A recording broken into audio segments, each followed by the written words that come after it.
And yes, it is worse than, in his words, slut-shaming Meghan Markle. The accurate speculation that she had been wearing a moon bump. This is a subject which has, of course, been covered here on Outspoken. Oh yes, fam, you heard that right. We have another conspiracy theorist among our rankings. Now, I went through some of Daniel's videos, and it seems to be he is a conservative individual who lives across the pond in the UK. So it doesn't surprise me that his POV is that of one who doesn't actually think this beautiful woman who is about to give birth to her daughter, where she is... Is that a real baby bump? Or has she strapped it on? Because she's got form for strapping on baby bumps. So what do you think as you see it? I think there's something very wrong with that shape, in my view.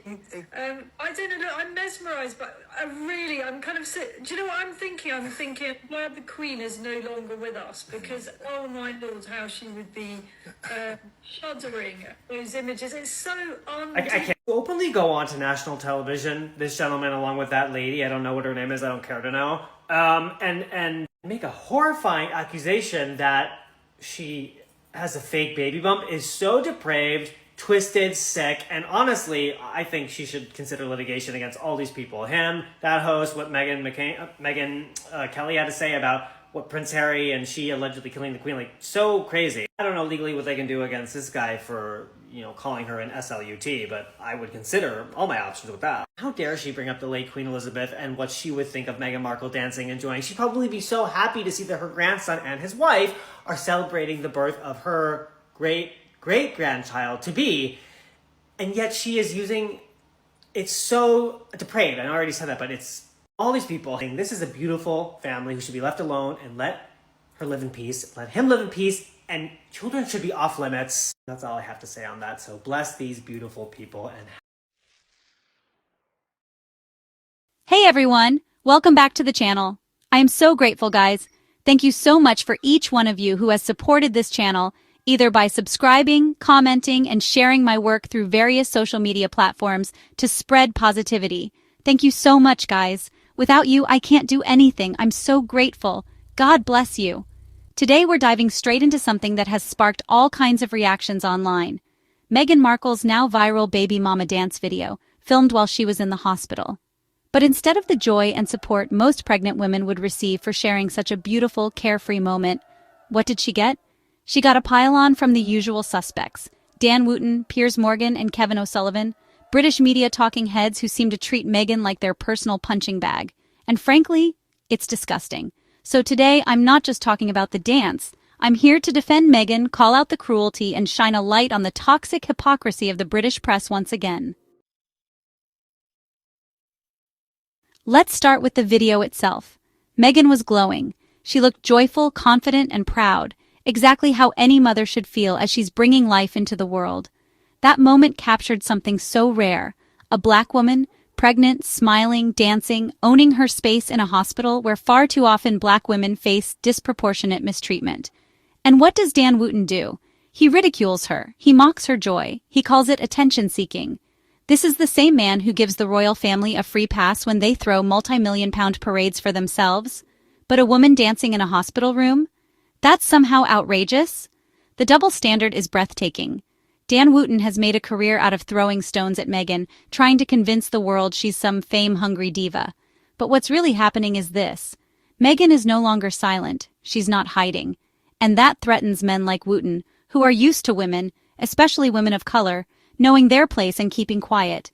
Meghan refuses to do that, and for that they hate her. Now let's talk about Piers Morgan, the man who's been obsessed with Meghan for years. Every time she does anything remotely human, like breathing, smiling, speaking, he launches into a tirade. So it was no surprise that he had something snide to say about the baby mama dance. But here's what's really at play. Meghan rejected him, and he's never gotten over it. Piers constantly tries to paint Meghan as manipulative or fake. Yet, in that hospital room, there was nothing fake about her.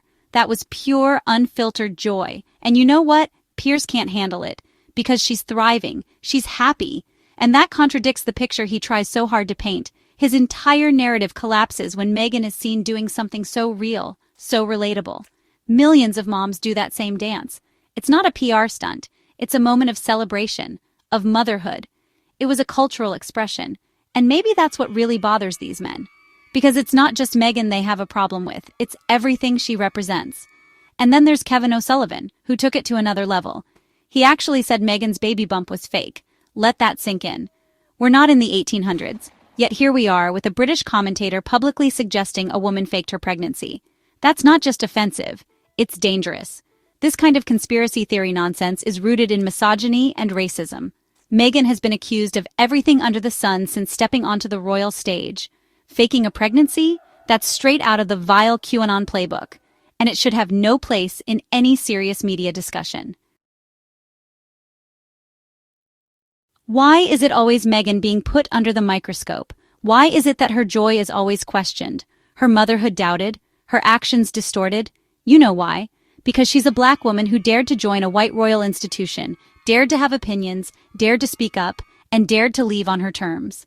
Dan Wooten, Piers Morgan, and Kevin O'Sullivan aren't really angry about a dance. They're angry because Meghan keeps showing them she doesn't need their approval. She keeps living her truth and doing it beautifully.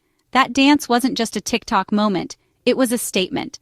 A declaration of joy in the face of endless hate. Let's also not ignore the cultural significance of what Meghan did. In many cultures, especially in the black community, dancing during pregnancy is a tradition. It's a celebration of life, of health, of gratitude. It's empowering. And that's what Meghan did. She owned her body, her experience, and her joy. That's what made that moment go viral. Not because she was trying to go viral, but because people recognized the beauty and power in what she did.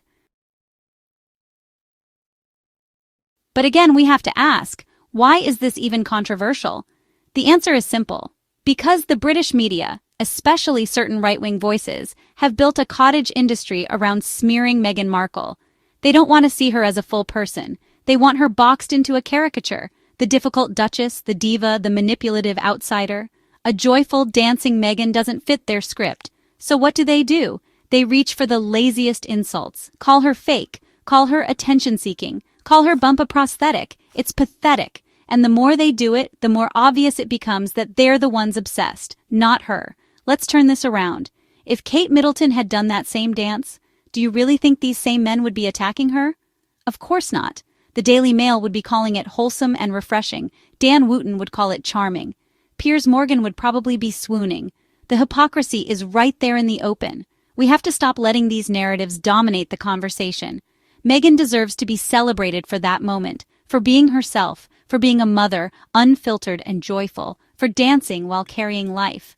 That should never be something she's shamed for, and shame on every commentator who tried to twist that into something negative.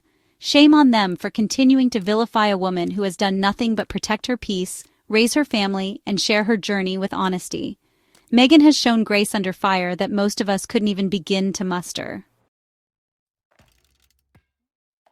So to Meghan, if you ever see this, thank you for that dance. Thank you for being joyful in spite of the hate. Thank you for not letting the bitterness of small-minded men dull your light. Millions of women saw themselves in you, and millions more will continue to be inspired by you. And to those still hating from the sidelines, Dan, Piers, Kevin, it's time to look in the mirror, because you've become exactly what you accuse Meghan of. Obsessed, performative, and completely disconnected from what matters. In a world that constantly tells women, especially black women, to shrink themselves, Meghan danced. And that's powerful. Let that sink in. And just before I wrap up, let's not forget that Meghan's dance came from a place of freedom. It was a moment of release after years of constant surveillance, criticism, and invasion. That small act of dancing in a hospital room was her saying, "I'm still here. I'm still smiling. You didn't break me." That's not just inspiring, it's revolutionary in the face of everything thrown at her. We need to get to a place where women, especially women of color, are allowed to exist publicly without being dissected like science projects. Meghan deserves joy. She deserves to be human. She deserves to celebrate a pregnancy without being accused of fabricating it. If the British media can't extend that basic decency, then it's our job as viewers, as women, as people with hearts, to say enough. Because at the end of the day, it's not just about Meghan. It's about what we allow. It's about the example we set for the next generation. Do we want a world where joy is mocked, or one where joy is protected, where pregnancy is policed, or where it's honored? Meghan Markle stood up for herself with a dance. Let's stand up for her, with our voices, our platforms, and our truth. Thanks for watching. Like, comment, and share if you're tired of the toxic media culture. Subscribe if you stand for truth, compassion, and justice. I'll see you in the next one.